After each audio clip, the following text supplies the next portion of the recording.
Em nome de Jesus, amém. Opa, tudo bem? Estou fazendo meu estudo pessoal. Tudo bem com você, interativos, livres? Você aí que ouve pelo grupo do WhatsApp, também pelo Facebook e pelo YouTube, né? No canal Interatividade Ativa. Olha, eu estou fazendo um estudo pessoal. Eu peguei e escolhi uma revista antiga. Eu já gosto desses encadernados antigos, sabe? A Sentinela tá velhinha, 15 de janeiro de 1966. Bom, antes de começar, eu gosto de refletir um pouco, sabe? Deixa eu te fazer uma pergunta. Na sua opinião, existe conhecimento absoluto?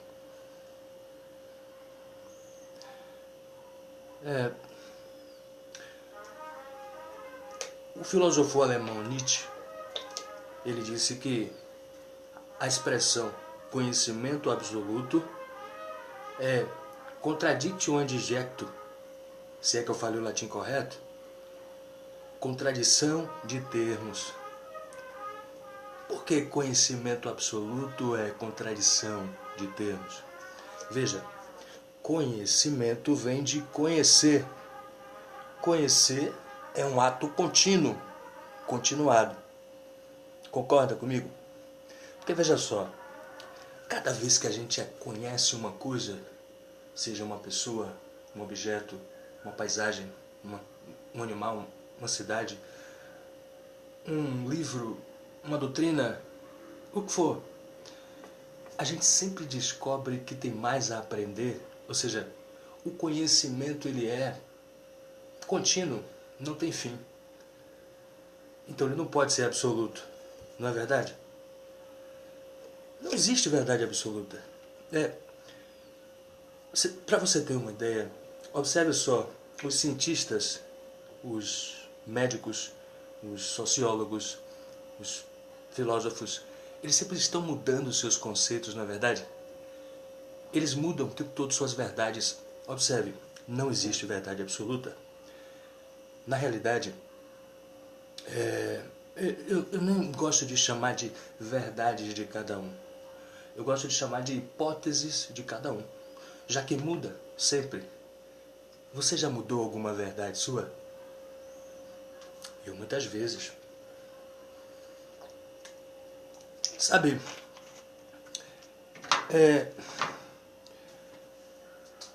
você percebeu alguma sutileza nessa introdução? Percebeu alguma coisa? Ou você se deixou levar pela rapidez com que eu falei? Veja, eu estava falando de conhecimento. E rapidamente eu passei a falar de verdade. São dois conceitos diferentes. Mas, se você percebeu, como eu acabei vinculando as duas coisas, parabéns, tá esperto, tá esperta. Mas se você não percebeu, o quadro do Interatividade Ativa, esse que eu começo apresentando, ele vai ajudar a nós, a todos nós, a estudarmos as coisas, especialmente as publicações da Torre de Vigia, com um senso crítico mais apurado. Pelo menos eu vou tentar, tá? Espero que eu possa ajudar. Pergunta dos leitores. Essa revista, ela é de dezembro de 66. E começa perguntando: às vezes há mudanças no conceito sobre assuntos bíblicos considerados nas publicações da Sociedade Torre de Vigia. Falamos daquilo em que cremos como sendo a verdade. Mas será que a verdade muda? Observe. Vamos destrinchar isso. Às vezes, há mudanças de conceito. Observe. é uma coisa que acontece ocasionalmente.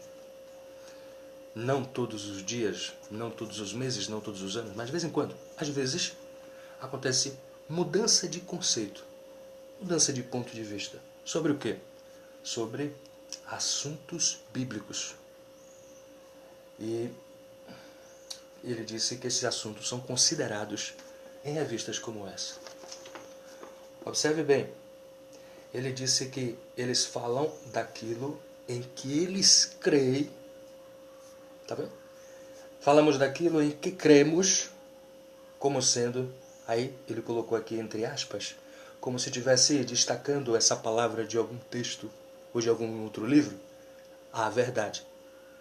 Bom, eles admitem que eles fazem mudanças de conceito, às vezes, e que eles falam daquilo que eles creem como sendo a verdade.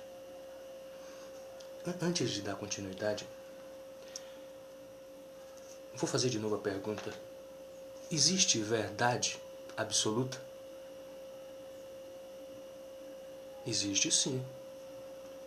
João 14,6, o que é que diz lá? Precisa abrir a Bíblia?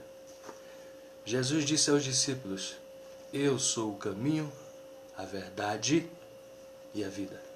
Portanto, a verdade absoluta, visto que em Cristo mora toda a plenitude da divindade, é Jesus Cristo.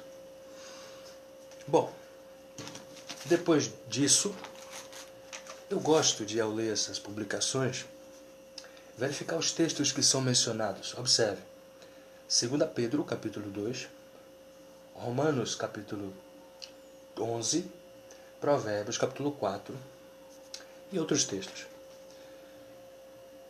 Ele começa dizendo o seguinte, ó. Eu ia ler cada trecho, mas vamos ver o que diz antes.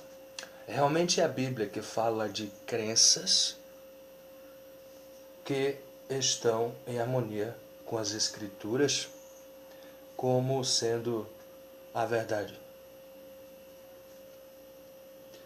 Quando a gente lê rápido, é como se a gente sentasse num restaurante e tentasse comer rápido.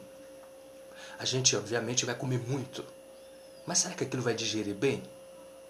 O próprio Nietzsche, ele falava que nós devemos ler como os equinos, né?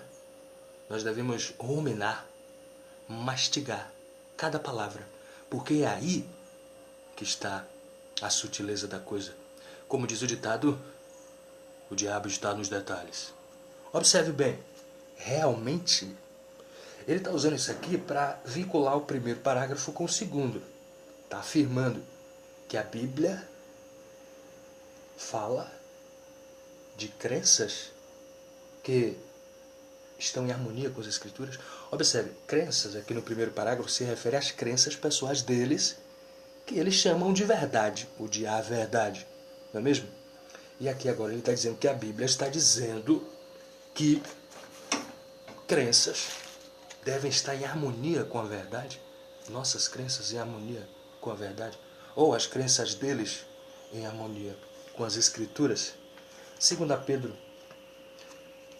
Obrigado, apóstolo Paulo, e obrigado, bereanos, por nos ensinarem a examinar se essas coisas realmente são assim, porque senão a gente ia ficar acreditando cegamente em tudo, né? 2 Pedro, capítulo 2. Vamos ver o contexto? Rapidinho. E também houve entre o povo falsos profetas, como entre vós haverá também falsos doutores, que introduzirão encobertamente heresias de perdição e negarão o Senhor, que os resgatou, trazendo sobre si mesmos repentina perdição. E muitos seguirão as suas dissoluções, pelos quais será blasfemado o caminho da verdade. E por avareza farão de vós negócio com palavras fingidas, sobre os quais já de largo tempo não será tardia a sentença, e a sua perdição não dormita. Vou voltar aqui. realmente, é a Bíblia. Tirou da reta, né? É a Bíblia que diz que crenças estão em harmonia com as Escrituras como sendo a verdade. E aí ele cita 2 Pedro. Mas eu não estou achando isso aqui. Aqui só faz uma alusão ao caminho da verdade, não é mesmo?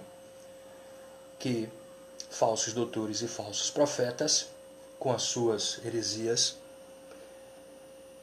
estão blasfemando o caminho da verdade. Mas aqui não está dizendo que as crenças deles ou nossas têm que estar em harmonia com a verdade. Pelo contrário, aqui está dizendo que alguns falsos doutores e falsos mestres estão disseminando encobertamente heresias contrárias ao caminho da verdade. É ou não é? Bom, vamos lá. Todavia, a respeito do caminho da verdade, lemos em Provérbios 4,18. A vereda dos justos é como uma luz brilhante que a torna cada vez mais clara até o dia ficar firmemente estabelecido. Peraí. Sabe o rei Salomão, lá no Antigo Egito, no Antigo Testamento, falou do caminho da verdade que Pedro falou milênios depois? Cara, ele está dizendo aqui que a respeito desse caminho da verdade que Pedro falou, que lemos agora, ou seja, o caminho de Jesus, né, conforme vimos, o rei Salomão falou sobre o caminho da verdade. Será? Vamos fazer como os bereanos faziam, né? Vamos ver se é isso mesmo. Provérbios 4. João Ferreira de Almeida, ele subintitulou aqui, exortação a adquirir a sabedoria e apartar-se do caminho dos ímpios. E o capítulo 4 começa: a ouvir, filhos, a correção do pai, e estar atentos para conhecerdes a prudência. Bom, de cara já vimos que é um pai aconselhando um filho, não é isso? E aí ele começa por aqui, não, versículo 14. Não entreis na vereda dos ímpios, nem andeis pelo caminho dos maus. E aí segue. Ele fala aqui também no 11 do caminho da sabedoria. E aí chega no 18. Mas a vereda dos justos é como a luz da aurora, que vai brilhando mais e mais até ser dia perfeito.